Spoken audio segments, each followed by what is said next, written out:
अस्सलामु अलैकुम वरहमतुल्लाहि वबरकातुहू। वालेकुम सलाम। अल्हम्दुलिल्लाहि रब्बिल आलमीन वल आक़िबतु लिल मुत्तक़ीन वस्सलातु वस्सलामु अला रसूलिहिल करीम। मोहतरम हज़रात, 26 जनवरी की मुनासिबत से ये प्रोग्राम आपकी खिदमत में पेश किया जा रहा है और आज की तकरीर का जो उन्वान है, जंग आज़ादी में मुसलमानों का किरदार गैरों की नज़र में। हम इस बात की कोशिश करेंगे कि जो बातें आपके सामने रखें वो नहायत मुदल्लल हों और मुसलमानों की किताब के अलावा गैरों ने इन वाक़यात को किस अंदाज में तारीख में पेश किया है, इंशाअल्लाह इस पर बात करेंगे। अल्लाह ताला से हम दुआ करते हैं कि अल्लाह ताला हमें सही बात कहने की और आपको सही बात समझने की तौफीक अता फरमाए। सबसे पहली मैं चंद वाक़यात आपके सामने पेश करना चाहता हूँ। एक बहुत मशहूर वाक़या है जिसका नाम है फ़कीर एंड सन्यास विद्रोह, जिसको रिबेलियन कहते हैं। आप बगावत का लफ्ज इस्तेमाल कर सकते हैं क्योंकि ये सारी चीजें, सारे लफ्ज अंग्रेजों के दिए हुए हैं। ये फकीर और सन्यास का जो रिबेलियन था, यानी इनका जो आंदोलन था, वो इसका मकसद ये था कि अंग्रेजों ने फौजों के लिए, अपनी फौजों के लिए गल्लों का स्टॉक कर लिया और हमेशा ये शिकायत करते रहते थे कि भारत में गल्ला मौजूद नहीं है। लिहाजा आवाम जो है वो एकदम परेशान थी और उसको खाने पीने का भी कोई इंतजाम नहीं था। लिहाजा ये फकीर एंड सन्यास रिबेलियन शुरू हुआ और इसको जो लीड कर रहे थे, इसके जो लीडर थे, उनका नाम था मजनू शाह। और ये तकरीबन मेरा अंदाजा है कि 1773 से शुरू हुआ था और तकरीबन 50 साल तक ये आंदोलन चलता रहा। और मजनू शाह के बाद फकीर शाह और फकीर शाह के बाद मूसा शाह और मूसा शाह के बाद चिराग शाह, ये लोग इसको लीडिंग करते रहे। और इनका काम ये था कि अंग्रेजों के गोदामों से गल्ले को छीन लेना और छीन करके पब्लिक में फ्री में तकसीम कर देना। ये ये जो मैंने वाकया आपके सामने नकल किया है, इसकी लीडरशिप मुसलमानों के हाथों में थी। और history of Bihar and Orissa में इस बात का जिक्र किया गया है और इसका लिखने वाला एक अंग्रेज राइटर है जिसका नाम है अलीस ओ मैरी। और इसको आनंद भट्टाचार्य ने भी अपनी किताब में उसी के हवाले से नकल किया है। ये पहला आंदोलन था जो आपके सामने मैंने पेश किया। दूसरी चीज 1857, जिसको अंग्रेज बगावत कहते हैं, इसकी जब हालात खराब हुए और बहादुर शाह जफर को कैद कर लिया गया तो एक शख्स है दिलावर जंग अहमदुल्ला मद्रासी। इन्होंने मद्रास के रहने वाले थे और इन्होंने ये यूपी में इस 1857 की, जिसको वो बगावत कहते थे, मुजाहिदीन इसको इनकलाब कहते थे, इन्होंने उस अंग्रेजों के खिलाफ एक बिगुल बजाया और ये दिल्ली से चले लखनऊ और फैजाबाद, उसके बाद पटना होते हुए इन्होंने पूरे भारत में आग लगाई और अंग्रेजों के खिलाफ इतनी नफरत पैदा की कि उस वक्त अंग्रेज इनसे आजिज होकर के इनके सर पर उन्होंने 50,000 रुपए का इनाम रखा। ये 50,000 रुपए उस वक्त के हैं जिस वक्त भारत में सोना जो है वो 16 या 17 रुपए तोला था। आप उससे अंदाजा लगा सकते हैं तकरीबन 1.5 करोड़ का इनाम अहमदुल्ला शाह मद्रासी पर रखा गया। और अहमदुल्ला शाह मद्रासी को पकड़वाने वाले राजा पवई थे जिनको ये इनाम हासिल करना था और उन्होंने जो है अहमदुल्ला शाह मद्रासी को पकड़वा करके इस इनाम को हासिल किया। जब इनकी गर्दन काट के अंग्रेज के सामने रखी गई तो अंग्रेज ने जो अपना तासुर दिया, जिसको सर्वे ऑफ इंडिया ने नकल किया, उस तासुर में ये लिखा कि ये उस शख्स का सर है जो हमारा सबसे बड़ा दुश्मन था, क्योंकि इन्होंने दिल्ली से लेकर के बनारस तक जो लोगों को के अंदर इस बात की जागृति पैदा की थी कि किस तरीके से अंग्रेजों के खिलाफ जंग लड़ी जाए। ज्यादा ये एक बहुत बड़े जो है वो मुजाहिद हैं अहमदुल्ला शाह मद्रासी। इसी के साथ तीसरी बात, लेफ्टिनेंट हॉस्टन लेफ्टिनेंट हॉस्टन ने अपनी किताब में लिखा है कि 1857 की बगावत के बाद जब अंग्रेज पार्लियामेंट में बैठे और बैठने के बाद ये तय हुआ कि ये हकीकत में इतनी बड़ी बगावत कैसी हुई, तो उसमें जो रिमार्क पास हुआ कि इस बगावत का नाम हकीकत में उलमा बगावत होनी चाहिए, कि उलमा ने हकीकत में ये बगावत की जिसकी वजह से ये इतना बड़ा हंगामा 1857 का पेश आया। लेफ्टिनेंट हॉस्टन लिखता है कि मुझे इंग्लैंड से टेलीग्राम आया और टेलीग्राम में ये लिखा हुआ था कि इसके बाद जहां भी आपको दाढ़ियां और टोपी नजर आए आप उन पर गोलियां चलाएं। फिर वो लिखता है अपनी जबान में, फिर क्या था, हमको खुली इजाजत मिल गई और हम सिर्फ इस बात को ध्यान रखते थे कि किसके चेहरे पर दाढ़ी है और किसके चेहरे पर जो है वो टोपी है, सर पे टोपी है। और इस तरीके से उसने हजारों लोगों को, फिर कर्नल नील उसी के बारे में लिखता है कि इस टेलीग्राम के आने के बाद हमने हजारों लोगों को बगैर मुकदमा चलाए हुए फांसी की सजाएं दी। ये मुसलमानों का योगदान भारत के आजादी में इस तरीके का रहा है जिसको गैर मुस्लिमीन ही नहीं बल्कि अंग्रेज राइटर भी इस बात को तस्लीम करते हैं, क्योंकि मेरा उन्वान आज यही है। तीसरी चीज, 1857 के बाद इलाहाबाद के बारे में दुर्गादास उपाध्याय लिखते हैं। ये दुर्गादास उपाध्याय बहुत बड़े हिस्टोरियन हैं और इसको ब्रिटिश के अखबार द टाइम ने 1861 में नकल किया था कि 1857 के बाद जिस तरीके से लोगों को यूपी में खासकर जिस तरीके से लोगों को फांसी की सजाएं दी गई और उनकी लाश जब लोगों के हवाले की गई, तो वो लिखता है, हो सकता है कि इसमें थोड़ा सा मुबालगा हो, लेकिन दुर्गादास उपाध्याय बहुत बड़े इतिहासकार हैं और उन्होंने लिखा है कि इलाहाबाद में दरख्तों की शॉर्टेज हो गई, दरख्तों की कमी हो गई और लोगों को तख्ता देने के लिए, कब्र में तख्ता लगाने के लिए दरख्त मुयस्सर नहीं आते थे बाज बाज गांव में, और चिताओं को जलाने के लिए लकड़ियां जो है मुयस्सर नहीं थी, दूसरे शहर से जो है लकड़ियां मंगाई जाती थी और उसके बाद जो है लोगों की कब्रों पे तख्ता और चिताएं जलाई जाती थी।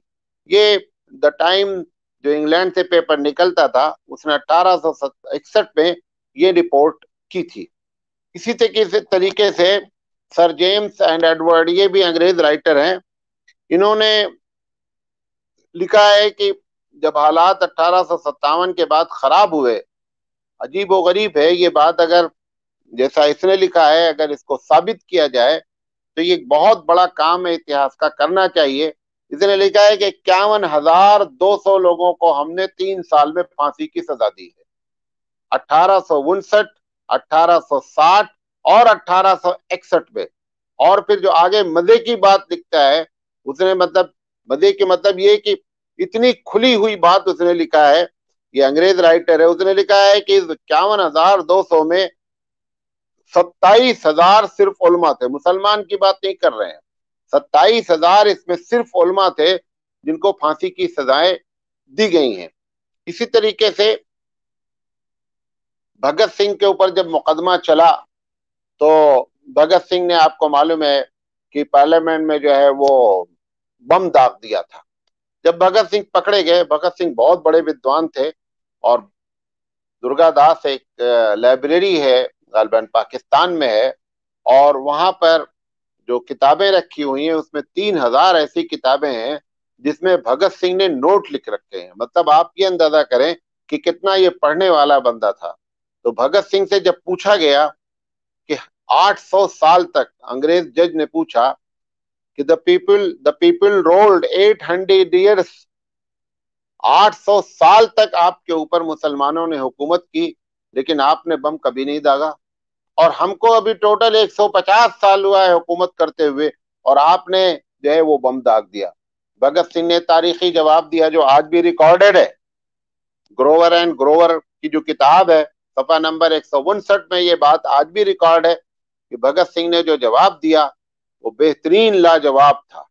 भगत सिंह ने कहा, ठीक कह रहे हैं आप कि 800 साल तक मुसलमानों ने इस देश पे राज किया, लेकिन उन्हें इस देश पे राज करके इस भारत को सोने की चिड़िया बनाया। तुमने 150 साल में इस भारत को खोखला कर दिया, हत्ता कि लोगों के पास खाने तक के लोग मोहताज हो गए। तुम अपने आप को उनसे कंपेयर न करो। और ये जो मैंने बम दागा है, ये तुम जैसे बहरों को सुनाने के लिए दागा है मैंने, वरना हमारा मकसद तुमको मारना नहीं था, बल्कि तुमको बताना चाहते थे। और ये जो तुम कह रहे हो मुगलों के बारे में, मुगल इस देश में आए और आने के बाद उन्होंने इसको अपना ओढ़ना बिछौना बनाया, यहाँ से पैसा ले जाने के बजाय। ठीक है, उनके पास पैसे बहुत आए, लेकिन उन्होंने उस पैसे को इसी देश में इस्तेमाल किया। लिहाजा उनकी 800 साल हुकूमत में हमने कभी अपने आप को गुलाम नहीं जाना, लेकिन तुम्हारी 150 साल हुकूमत के अंदर हमारा बच्चा बच्चा अपने आप को गुलाम जानता है। और ये भी मैं अपनी तरफ से ये बात कह रहा हूं, उसमें नहीं लिखी हुई है कि जिस देश में 800 साल तक मुसलमानों ने हुकूमत की, वहां हमेशा गैर मुस्लिम मेजॉरिटी में रहे, शुरू से रहे और आज भी हैं। लेकिन हैरत की बात है कि इस 800 साल तारीख में कभी जंग आजादी के नाम पर कोई भी आंदोलन शुरू नहीं हुआ। क्यों? क्योंकि आजादी का मतलब होता है कि हम गुलाम हैं। 800 साल हुकूमत करने वालों को उन्होंने कभी भी ये नहीं समझा कि हम पर गुलामी थोपी गई है। इसलिए वही भारतवासी जिन्होंने अंग्रेज के आने के बाद नीचे से लेकर ऊपर तक अपनी ताकत के मुताबिक सब लोगों ने जंग आजादी में हिस्सा लिया। जंग आजादी नाम की कोई तहरीक उस 800 साल में नहीं चली, क्योंकि उसकी बुनियादी वजह यही थी कि उस 800 साल तारीख में भारत को सोने की चिड़िया बनाया गया, और उसी सोने की चिड़िया बनने की वजह से इनकी राल टपकी और इन्होंने भारत पर आक्रमण किया। लिहाजा भगत सिंह ने जो बातें कही हैं वो भी नोट करने के लायक हैं कि मुसलमानों का इस देश में कितना बड़ा योगदान रहा है। एक वाला और है वीर सावरकर। वीर सावरकर ने अपनी किताब में लिखा है कि राम और मोहम्मद सल्लल्लाहु अलैहि वसल्लम, इन दोनों की नाम की बेइज्जती की जाती थी, और फौज में कोई आदमी जब ईसाइयत अख्तियार करता था तो उसको प्रमोशन दिया जाता था। लिखते हैं 1857 में सबसे बड़ा जो नुकसान हुआ है वो बहादुर शाह जफर का हुआ है। बहादुर शाह जफर को जब कैद कर लिया गया और कैद करने के बाद रंगून ले जाया गया, तो बहादुर शाह जफर के आंख में एक ट्यूब लगाई गई थी जो धीरे धीरे उसकी रोशनी को क्या करती थी, खत्म कर देती थी। बहादुर शाह जफर से अंग्रेज पूछता है कि मैं आज आपके लिए नाश्ता लाना चाहता हूं, जो इसका नाम है जॉन निकलसन। इसने कहा कि मैं आपके लिए नाश्ता लाना चाहता हूं। बहादुर शाह जफर ने कहा कि मेरा नाश्ते का कोई दिल नहीं है। उन्होंने कहा नहीं, आपको नाश्ता करना है। और जब जबरदस्ती नाश्ता लेकर आया गया तो बड़ी सी थाल थी और उसके ऊपर सुर्ख रंग का जो है वो मखमल का कपड़ा बिछाया हुआ था, और जब खोला गया तो उसमें 3 सर मौजूद थे कटे हुए। एक उनके पोते का था और 2 उनके बेटों का सर था। ये बहादुर शाह जफर के सामने सीनी में ला करके पेश किया गया। इतनी बड़ी कुर्बानी देने वाली कौम के बारे में तकरीरें करनी पड़े कि इस देश की आजादी में, भारत की आजादी में हम मुसलमानों का क्या योगदान रहा है। ये जो मैंने आपको बात लिखी, ये वीर सावरकर ने अपनी किताब में लिखा है कि मुसलमानों के में खासकर बहादुर शाह जफर का जितना बड़ा नुकसान हुआ है उतना किसी का नहीं हुआ है। झांसी की रानी के बारे में आप जानते हैं, बहुत उसके ऊपर अशार लिखे गए। खूब लड़ी मर्दानी थी वो झांसी वाली रानी थी, साबरमती के संत तूने कर दिया कमाल। ये सारी बातें झांसी की रानी में के बारे में जो बताना चाहता हूं, ये बहुत कम लोगों को मालूम है कि झांसी की रानी का जो कमांडर थे उनका नाम था मीर बख्शिश अली। जब अंग्रेजों ने किले पर कब्जा कर लिया और झांसी की रानी भी बाहर थी, मीर बख्शिश अली कमांडर थे, ये भी बाहर थे, तो मीर बख्शिश अली से झांसी की रानी की मीटिंग हुई। मीर बख्शिश अली ने कहा कि अगर हमारे पास जो तोप है उससे अगर हम तोप के दरवाजे को उड़ा दें तो पीछे जो अंग्रेज फौज है उनका एक बड़ा नुकसान हो सकता है। झांसी की रानी ने कहा कि अगर तुम ये समझते हो कि तोप से उड़ा देने से अंग्रेजों की 2 4 10 20 50 मर जाएंगे तो तुम काम पहली फुर्सत में करो।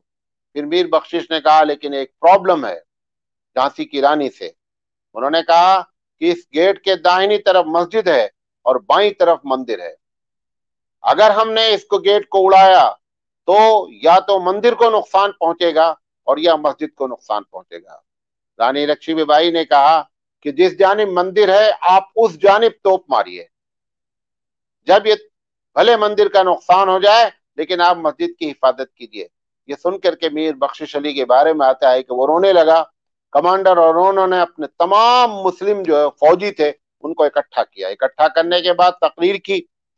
वो तकरीर भी जो है वो आज रिकॉर्ड है। उसने तकरीर में कहा कि मुसलमानों, आपको मालूम है कि रानी साहिबा ने इस बात की इजाजत दी है कि तोप से दरवाजे को उड़ाया जाए लेकिन मस्जिद की हिफाजत की जाए। और हम भी अहद करते हैं कि जब तक हमारे जिस्म में एक कतरा भी लहू होगा हम रानी की हिफाजत करेंगे, क्योंकि उसने मस्जिद की हिफाजत की बात की है। लिहाजा हमारी जिम्मेदारी बनती है कि हम रानी की हिफाजत करें।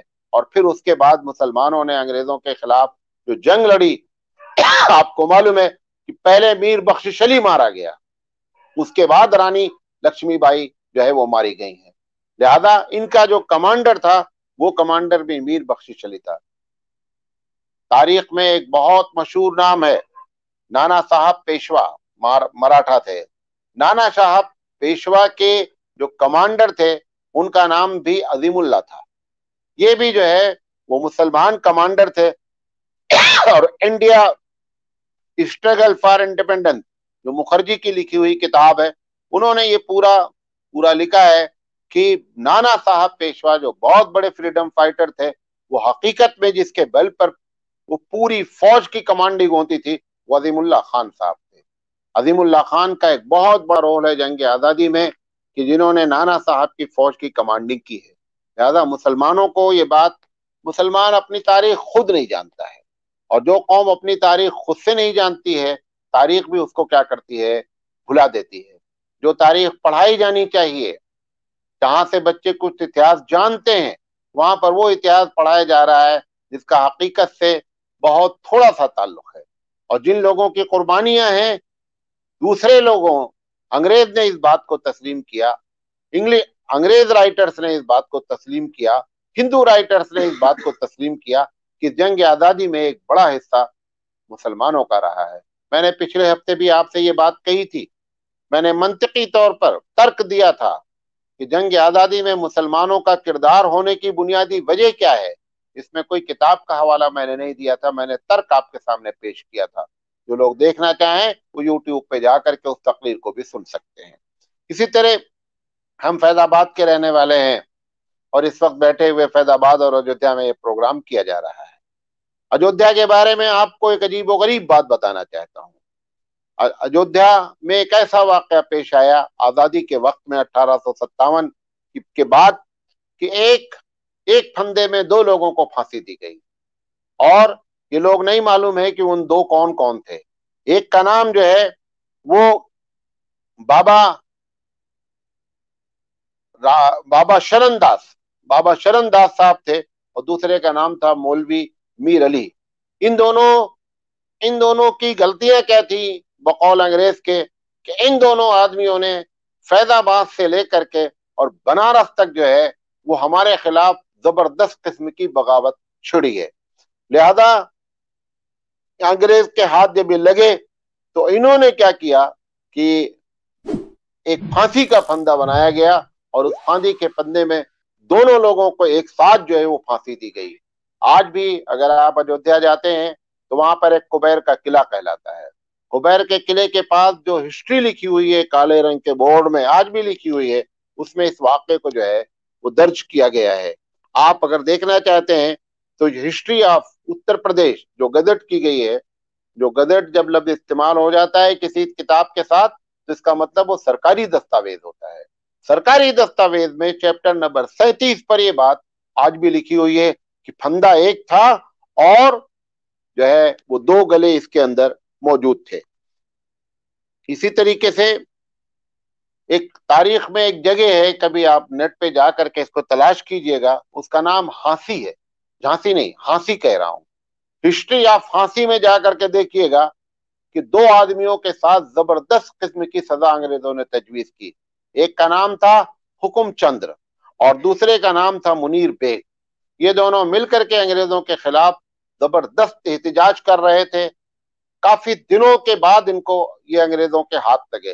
जिस वक्त अंग्रेजों के हाथ लगे, लोगों को इस बात से खौफ दिलाने के लिए कि लोग जंग आजादी में हिस्सा न लें, इन्होंने क्या किया, अंग्रेजों ने कि हुकुम चंद को जिंदा कब्र में गाड़ा गया उनके मसलक और अकीदे के खिलाफ, और इसी तरीके से मुनीर बेग को जिंदा चिता में पहले बांध दिया गया चिता पर, और उसी जिंदा हालत में जो है उनको जो है वो आग लगा दी गई। लिहाजा ये तारीख के ऐसे वाकयात हैं कि जिसको आप कितना भी मरोड़ना चाहें, छुपाना चाहें, तो इस तारीख के वाकयात को, क्योंकि इसको गैरों ने अपनी तारीखों में लिख रखा है, और ये वो लोग ऐसे राइटर्स हैं कि जिनकी किताबें आज कैम्ब्रिज में पढ़ाई जाती है। हिंदुस्तान की बड़ी बड़ी यूनिवर्सिटीज में इनकी किताबें सिलेबस में दाखिल है। शर्त यह है कि हम अपनी तारीख को खुद जानें और लोगों को, अपने बच्चों को बताएं, अपने स्कूल में बताएं, और मुदल्लल अंदाज में बताएं। महज ये कह करके ना बताया जाए कि हमारे उलमा ने इतना बड़ा किरदार दिया, बल्कि मुदल्लल अंदाज में गुफ्तगू की जाए कि हमारे उलमा ने किस तरीके से जो है वो आज़ादी में हिस्सा लिया। इसी तरीके से एक बहुत मशहूर वाकया है, मालूम नहीं आपको मालूम है कि नहीं, एक नाम है बटक मियां। ये जब भारत आजाद हुआ, तो आजाद होने के बाद जो इसके पहले राष्ट्रपति थे, पहले सदर थे, बाबू राजेंद्र प्रसाद। तो राजेंद्र प्रसाद मोतिहार गए। बिहार का एक इलाका है मोतिहार, बहुत मशहूर। मोतिहार में इन्होंने तकरीर की, वो तकरीर रिकॉर्डेड है। तकरीर में इन्होंने ये कहा कि आज मैं एक ऐसे शख्स को 50 एकड़ जमीन जो है वो सरकार की तरफ से गिफ्ट करना चाहता हूं कि जिसके बारे में आप लोगों को मालूम नहीं है। जब लोग जो है परेशान हुए कि कौन शख्स है, तो ये बटक मियां थी। क्यों क्यों इनको जमीन दी गई वो आपको बताते हैं। जब गांधी जी ने जो है आंदोलन छेड़ा और बिहार की तरफ गए, तो यहां पर इनके खाना खिलाने की जिम्मेदारी और पकाने की जिम्मेदारी जो है वो बटक साहब की थी। बटक साहब को अंग्रेजों ने खरीदा, और खरीदा इस तरीके से कि इनकी पूरी फैमिली और बच्चों को किडनैप कर लिया। किडनैप करके लेकर चले गए, और इनके सामने उन्होंने कहा कि आप गांधी जी को खाना खिलाते हैं, आप आज खाने में गांधी जी को पॉइजन देंगे। अगर आपने पॉइजन नहीं दिया तो, पहले ही अभी पॉइजन की बात ही चल रही थी कि एक बच्चे की लाश जो किडनैप की गई थी, लाश ले जाकर के इनके दरवाजे पर डाल दिया, और नोटिस दे दी कि अगर आज गांधी जी के खाने में पॉइजन नहीं मिलाया गया तो कल दूसरी लाश तुम्हारे दरवाजे पर होगी। ये सारी बात जो है राजेंद्र प्रसाद साहब ने अपनी तकरीर में कही, और कहने के बाद कहा कि मैं उस वक्त मौजूद था जिस वक्त वाकया पेश आया कि बटक ने गांधी जी के खाने में जहर मिला दिया। जहर मिलाने के बाद जब खाना पेश किया, जैसे ही गांधी जी के हाथ में लुकमा जाने वाला था, मुनीर बट कूद करके वहां पहुंचा और गांधी जी से कहा कि आप मुझे माफ कर दें, भले मेरे बच्चों की लाशें मेरे दरवाजे पर फेंक दी जाएं, लेकिन मैं इस बात को गवारा नहीं करता हूं कि इतना बड़ा लीडर हमारा गांधी, और वो हमारे हाथों से मारा जाए, मेरे सारे बच्चे मार दिया जाए, बीवी मार दी जाए, लेकिन मैं आपको बताना चाहता हूं कि आप ये खाना ना खाइए, अंग्रेजों ने मुझसे जबरदस्ती इसके अंदर जहर डलवाया है।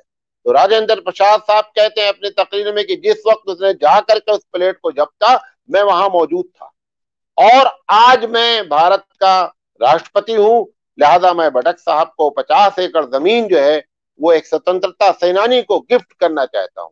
ये बातें तारीख में लिखी हुई हैं, आप जा करके इसको तलाश करें। आरटीआई से रिपोर्ट मांगी गई थी कि आखिर 50 एकड़ जमीन बटक साहब को क्यों दी गई, तो फिर उसकी रिपोर्ट आई। लेकिन अफसोस की बात यह है कि 1950 में ये सदर साहब ने जमीन दी थी। कार्रवाई में इतनी देर लगी भारत में कि 1957 तक वो जमीन उनके नाम नहीं हो सकी, और बटक साहब का इंतकाल हो गया।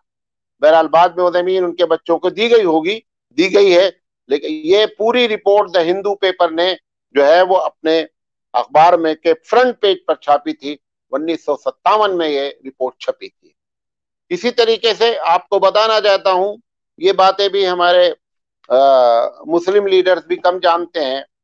एक मपीला शब्द है, ये मपीला विद्रोह कहलाता है। ये मपीला जो है केरला के लोग हैं, केरला के अभी भी ये खानदान मौजूद है, मपीला मुसलमान कहलाते हैं। मपीला मुसलमान जो है ये एक बहुत बड़ा खानदान है।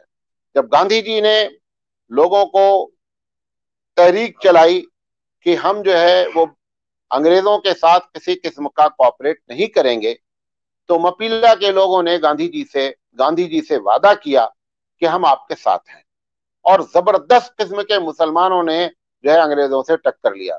जलियांवाला बाग मशहूर है, आपको मालूम है कि जनरल डायर ने निहत्थे लोगों पर जो गोलियां चलाई थी, उनकी तादाद, जो लोग मरे थे उनकी तादाद 379 थी, जिसका आज भी चर्चा होता है। ब्रिटिश के यहाँ भी चर्चा होता है। अभी कुछ दिन पहले ब्रिटिश के लोगों ने माफिया भी मांगी थी। वो टोटल तादाद 379 थी। खैर, वो भी हम उसकी कदर करते हैं कि उन लोगों ने जाने दी, निहत्था थी। लेकिन मैं ये भी कहना चाहता हूं कि 379 को जहां याद रखा गया है, वहां मपीला विद्रोह को भी याद रखा जाए। मपीला विद्रोह में आपको हैरत होगी, तारीख में लिखा हुआ है, विपिन चंद्र बहुत बड़ा इतिहासकार है, उसने लिखा है चैप्टर नंबर 17 में कि हाजी कुन मोहम्मद साहब इसके लीडर थे। 2337 लोगों को फांसी दी गई है। 379 लोगों को सब लोगों ने याद रखा, लेकिन मालूम नहीं, ऐसा लगता है कि 379 से बहुत कम तादाद 2337 की है। अतः पता नहीं है तारीखों में कि मपीला मुसलमानों की कुर्बानियां किस हद तक हैं। लिहाजा इन सबको हमको याद रखना चाहिए और लोगों को हवाले के साथ जो है बताना चाहिए। इसी तरीके से जो गांधी जी ने दांडी मार्च किया था, गांधी जी से पूछा गया कि अगर आपको अंग्रेजों ने रास्ते में अरेस्ट कर लिया तो ये बताइए कि किसको बागडोर दी जाए आपके बाद। गांधी जी ने कहा कि अब्बास तैयब को मेरी जगह पर जो है वो दांडी मार्च चलाएंगे, और उन्होंने वसीयत की कि देखो अपने हाथ से जो है ना वो नमक की मुट्ठी जो तुम्हारे हाथ में है, इसको कभी नहीं छोड़ना। मैं बताना चाहता हूँ, गांधी जी जैसा शख्स भी, जबकि पूरे भारत में बेशुमार लोग उस वक्त स्वतंत्रता सेनानी और मुजाहिदीन रहे होंगे, लेकिन गैर भी रहे होंगे, दूसरी बरादरियां भी थी, लेकिन गांधी जी की निगाह में उस पूरी तहरीक को चलाने वाला कोई शख्स अगर सबसे मोतबर था तो उसका नाम था अब्बास तैयब। इसी तरीके से एक बहुत, कभी नेट पर जा करके ये लब तलाश कीजिएगा, किस्सा ख्वानी बाजार। ये किस्सा ख्वानी बाजार जो है ये अफगानिस्तान और पाकिस्तान से लगा हुआ इलाका है। इसकी लीडरशिप कर रहे थे खान अब्दुल गफ्फार खान। खान अब्दुल गफ्फार खान वो शख्स है जिसकी 90 साल की जिंदगी में 45 साल जेल में गुजरे हैं। भारत के जितने भी स्वतंत्रता सेनानी हैं, किसी की पूरी जिंदगी को अगर जोड़ दिया जाए तो 45 साल अंग्रेजों के खिलाफ जंग में जेल नहीं काटी है। इसको लोग फ्रंटियर गांधी भी कहते हैं। ये खान अब्दुल गफ्फार खान के बारे में है कि जब किस्सा खानी बाजार में गांधी जी ने ये कहा कि हमने ये तय किया है कि अंग्रेजों से लड़ाई की जाएगी, हथियार नहीं उठाया जाएगा। हालांकि ये वो इलाके के लोग थे कि हथियार इनका जेवर था। गांधी जी से अब्दुल गफ्फार खान ने वादा किया कि अगर आप कहते हैं तो हम इनका मुकाबला करेंगे, एहतजाज करेंगे और हम हथियार नहीं उठाएंगे। जब अंग्रेज पहुंचे और देखा कि सामने जो है वो खान अब्दुल गफ्फार खान ने बच्चों को, छोटे छोटे बच्चों को लगा रखा है और अंग्रेज असलहे से लैस हैं। उसने पूछा कि तुम्हारे हथियार कहाँ गए? उन्होंने कहा मैंने गांधी जी से वादा किया है कि मैं हथियार नहीं उठाऊंगा। मैं उनके एहतराम में अपने बच्चों को मैंने सामने किया है, और आप निहत्थों पर गोली चलाना चाहते हैं तो गोली चलाएं। भारत की फौज में क्योंकि भारतीय लोग शामिल थे, उन्होंने इनकार कर दिया कि हम दूसरा जलियांवाला बाग नहीं देखना चाहते और हम निहत्थों पर गोली नहीं चलाएंगे। लेकिन खान अब्दुल गफ्फार खान अपनी बात पर अड़े रहे।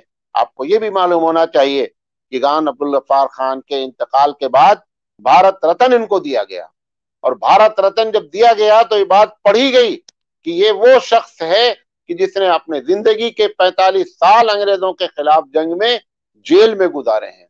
ये कह करके ये भारत रत्न जो है वो खान अब्दुल गफ्फार खान को दिया गया। उस वक्त दिया गया जब भारत डिवाइड हो चुका था, वो भारत में नहीं थे।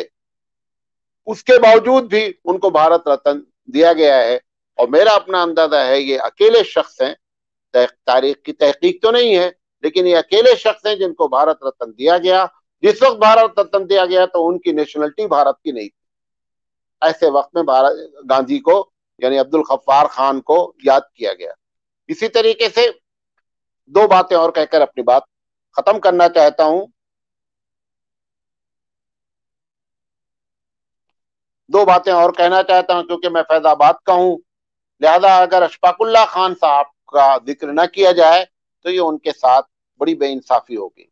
अशफाकुल्ला खान को जब पकड़ा गया और फांसी की सजा दी गई, इन्होंने जो है जब पूछा गया आखिरी वक्त में कि what is your last wish mister Ashfaq, अंग्रेज जज ने पूछा कि तुम्हारी फांसी के वक्त में पूछा, और यही फैजाबाद जेल में जो है फांसी दी गई। आज भी जो है वो तख्ता भी मौजूद है, वो फांसी का फंदा भी मौजूद है, और उस जगह को जो है सरकार ने जो है बहुत हिफाजत से रखा है। और साल में एक मरतबा वहां पर अशफाकुल्ला खान के नाम पर प्रोग्राम किया जाता है। अशफाकुल्ला खान से पूछा गया कि आपकी आखिरी ख्वाहिश क्या है, उन्होंने कहा कि बस कुछ आरजू नहीं है, बस आरजू है ये, रख दे कोई कफन में खाके वतन दरासी। और उनकी वालदा ने शाहजहांपुर से खत में मिट्टी भेजी थी, उसी की तरफ उनका इशारा था कि मेरी शाहजहांपुर का मैं रहने वाला हूं, लिहाजा शाहजहांपुर की मिट्टी जो है थोड़ी सी मेरी कब्र में रख दी जाए। ये वो भारत के सपूत हैं कि जिनको लोग भूलना भी चाहें तो भूल नहीं सकते।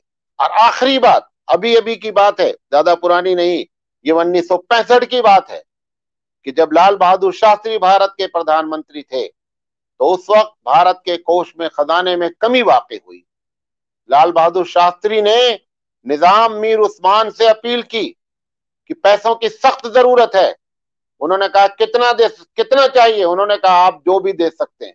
ये भारत का सबसे बड़ा चंदा था जो दिया गया, वो 5 टन सोना था, 5,000 किलो सोना जो है दिया गया। और ये सारी न्यूज जो है अभी हाल में भी जो है वो हिंदी पेपर वगैरह में, इंग्लिश पेपर में भी आप कभी नेट पर डालेंगे मीर उस्मान ने कितना बड़ा गिफ्ट दिया तो वो भी आपको भी निकल कर आएंगे। लिहाजा ये तमाम चीजें वो हैं जिनका इनकार नहीं किया जा सकता, गैर भी इसको तस्लीम करते हैं। ये बात आपको बताना चाहते थे। अल्लाह ताला से दुआ है कि हमको भी सही समझ दे और गैरों को हमसे ज्यादा समझ दे, और इस बात को समझने की फिक्र अता करें, और अपने लोगों को भी ये बात समझ है कि इस आजादी में, भारत की आजादी में मुसलमानों का योगदान और मुसलमानों का हिस्सा कितना रहा है, इसको पढ़ने और पढ़ाने की जरूरत है। वाखिर दावाना अनिल हम्दुलिल्लाहि रब्बिल आलमीन।